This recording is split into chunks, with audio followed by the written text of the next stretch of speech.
I'm asked, I go to a few, an occasional event like this, and many times people ask, they'll ask me about football or sports or whatever it is, and what are my favorite players or games or situations.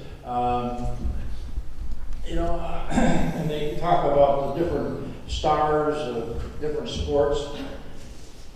I want to explain a couple things to you. First of all, there's a difference between heroes and stars. Stars are guys, and not only but in sports particularly. You'll see them on hockey tonight.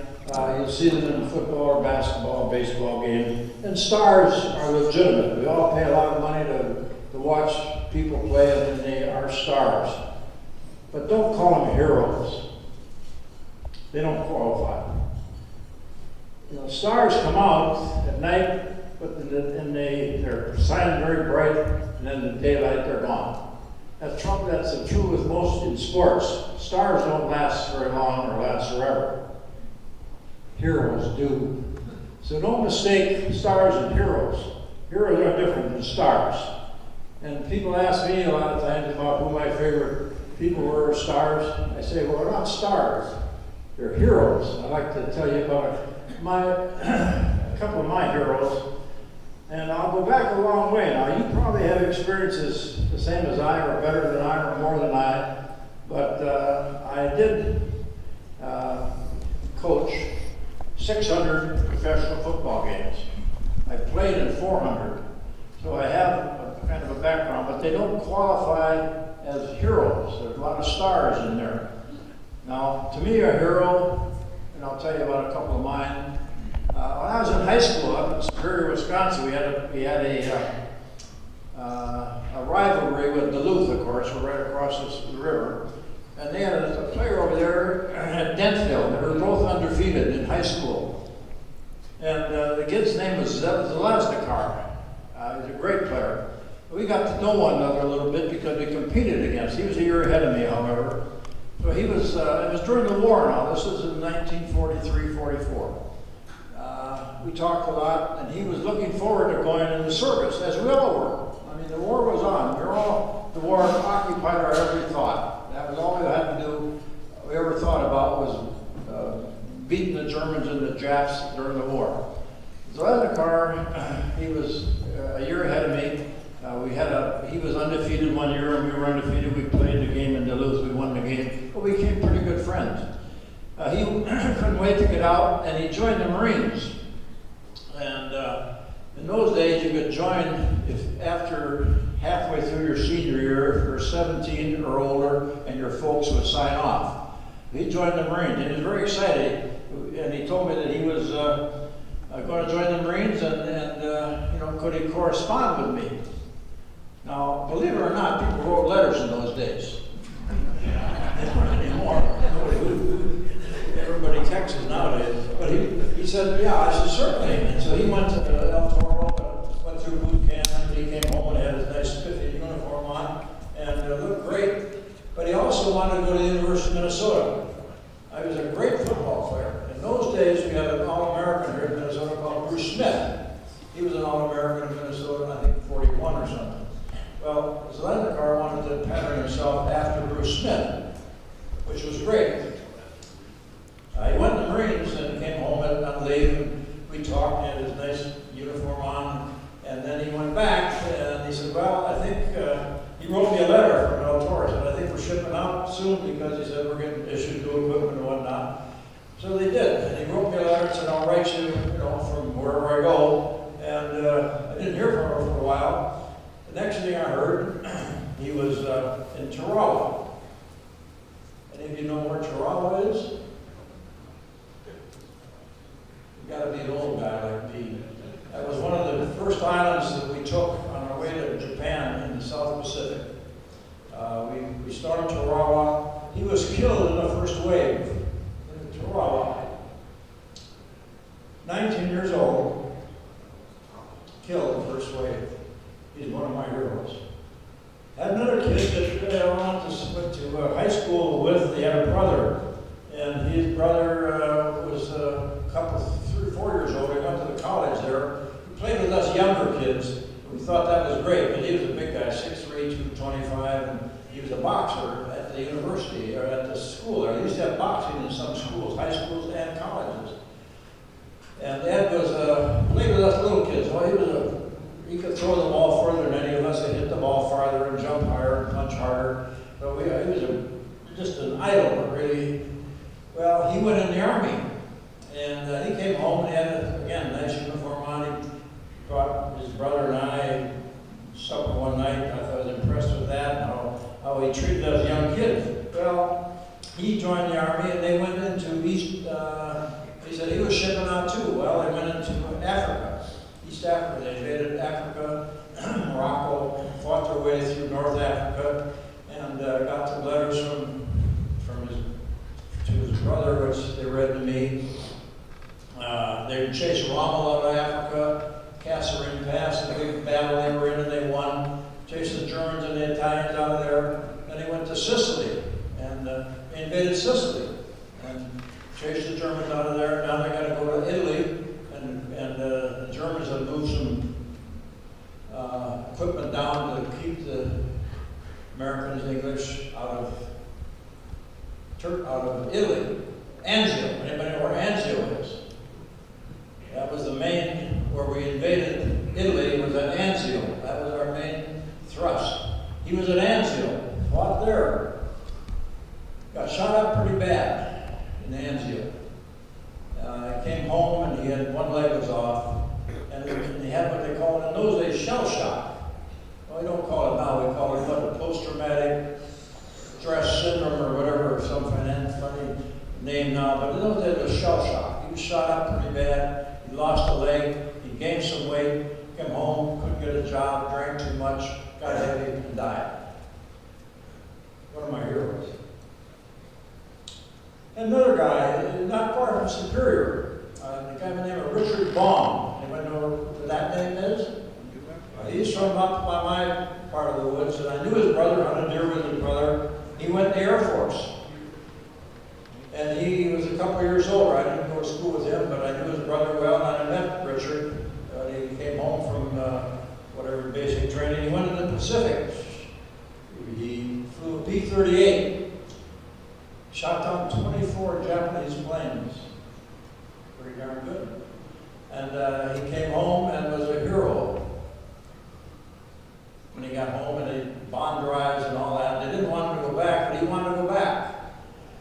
So he went back as an instructor. They wanted to go back and be an instructor. I went back to the South Pacific and shot down 14 more Japanese planes. Now he shot down 40 Japanese planes. Our top fighter ace of all time. I knew Richard. And he came home to Superior at one time. He married the prettiest girl in town, naturally. And then he went, we were coming in with jet airplanes at that time. We didn't have any. The Germans had some. And he came home and they wanted him to go out and test the new jets that we were manufacturing. So he went out to the coast in California, got in a jet, and test pilot got killed flying a jet after shooting down 40 Japanese planes during the war in the South Pacific. One of my heroes. Another one that this guy qualifies for star and hero. Ever hear of Chuck Bednarik? Anybody know that name? He was one of the great football players of all time. Went to Pennsylvania, All-American, first round draft choice, Philadelphia Eagles. But after he got out of high school, he went in the Air Force, went over to Europe. He was a waist gunner at 18, 19 years old. They flew 4-engine bombers over Germany. He survived the war, and after the war, and he was playing with the Eagles, and I was playing with him, he would tell me about his experiences at flying in a flying fortress, B-17 over Germany, over 4 or 5 hours to fly over, fight your way into Germany, fight your way back through all the flak and the airplanes. And there was a time when if you completed 25 missions, you could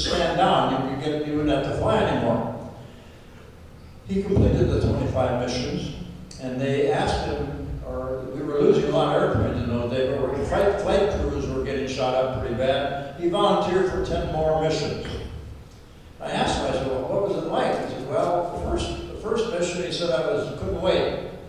Every mission after that, he said, scared shitless. He said it was, it was tough duty. I said, do you ever shoot down a plane? I don't know, I shot a lot, but I can't tell you if I shot down any.